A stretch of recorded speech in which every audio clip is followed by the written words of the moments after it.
on location at Broadmead Village, and you're watching Go Island on Shore TV. On today's show, volunteering to spread a little happiness and good news, a retired steelworker turns woodworker, and Dan Khan finds out what makes a man sexy on Talk to Me. All that and plenty more on Go Island.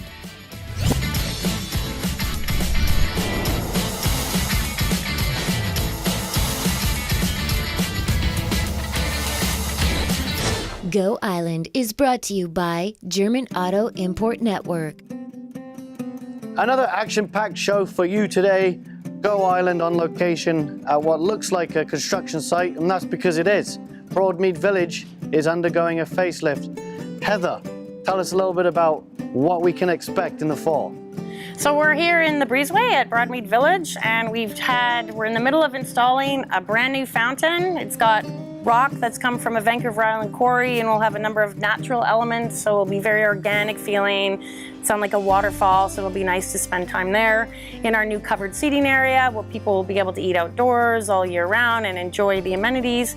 Now, Broadmead Village, it was built, what, 20 years ago? About 20 years ago, yes. So why now? We're with Uptown, with some of the other shopping centres that have had a facelift. Is it just following suit, or why now? With Broadmead, they were looking at the center and how people use shopping centers now, and things have really changed a lot in 20 years. People are looking for more of a community feeling, and it really is a community shopping center. They wanted to make the amenities more available to people, make it more pedestrian friendly, widen the sidewalks so that people could more enjoy the outdoor shopping center experience at Broadmead Village. So the time was now. Yeah, because back in the 90s, we were all very self-centered and we didn't want to interact with each other. And this is one of the areas you're talking about here. We never used to be able to sit here, did we? No, so the breezeway has been extended out into the parking area. We added parking in other areas to make up for that, so that people can enjoy eating outside, relaxing, shopping in this large open area. So now, what else is going to happen here? Is there going to be like little concerts and stuff too, I can imagine? Yeah, so we're going to be doing summer music series starting next summer. We have our launch event on August 17th. We'll have a number of other sort of events in the breezeway through the year. Christmas, we'll do a big event sort of to celebrate the season coming in. So it'll become very much a community space and an activity space. So there'll be vibrancy and life at Broadmead. Architecture is the project architect. Farmer Construction, the contractor. The $8 million project will add over 2,000 square feet of retail space while making Broadmead Village more wheelchair friendly. Improved signage and lighting will enhance the way it looks and its impact on the surrounding neighborhood. All the windows are being replaced with double glazed energy saving glass, and this is an image of what it will look like. Now, who's responsible for the rejuvenation? Who owns Broadmead Village? So Broadmead Village is owned by Grosvenor Americas, and they met with a general contractor who coordinates all of the trades on our behalf to make sure that everything's moving forward.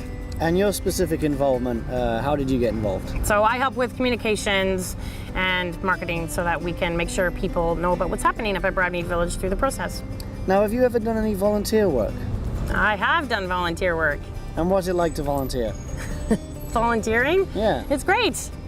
Yeah, and that leads us to our next story, because we have some volunteers who are very happy to give back, and it's at Sunset Lodge. Check out this story. We are back on location at Broadmead Village, the pride of Saanich, and we're with site foreman. This is Richard Walker, and he's also a fellow Brit. Tell us how long this takes to rejuvenate this place. Realistically, it's probably going to be around 9 months. 9 months, like the birth of a baby then?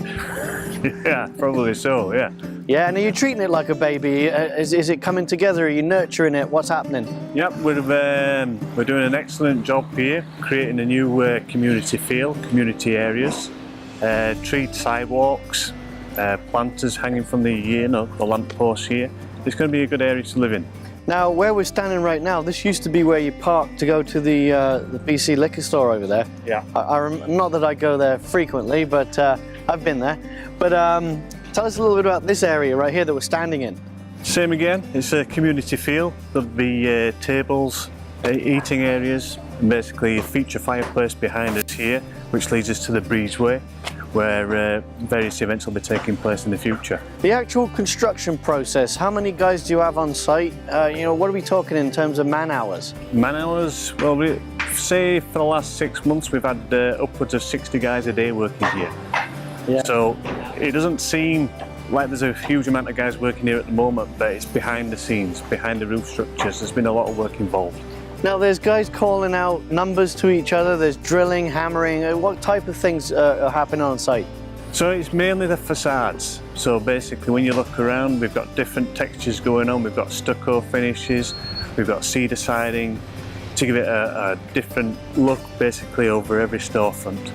And what makes a good foreman? Do you crack the whip? Are you like sort of hovering over their shoulders, or what? How do you get the guys and girls doing what they need to be doing? Big crew but kind.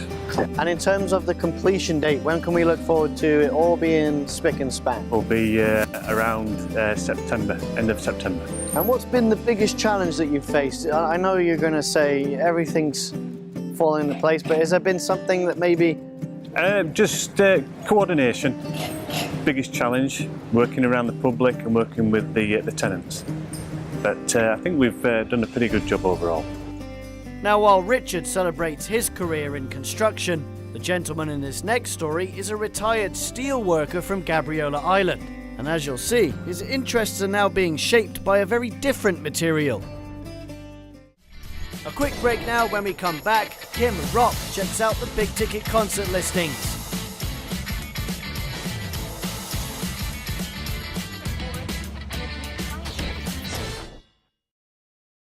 Okay, now there's been some modifications to the traffic flow. What have you guys done?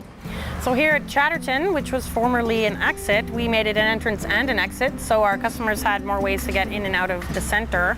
We were able to work with an engineering firm and widen this without having any damage to our Gary Oak tree, because the center is full of Gary Oaks. Now, this is my stomping ground. I have used Broadmead, and I remember seeing people driving in the exit because it was a shortcut. So now they don't have to worry about breaking the law. That's right, more ways to get in and out of Broadmead Village.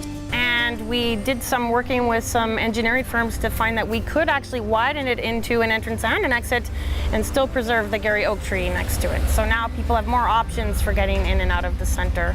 So that was one way to take pressure off of our Royal Oak entrance, because as with everywhere, it is getting busier at Broadmead.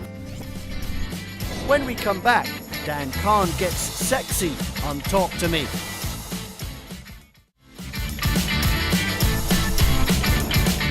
Go Island is brought to you by German Auto Import Network, Men's Wardrobe by DG Bremner & Co., Menswear and Accessories, Hair Services provided by Salon J,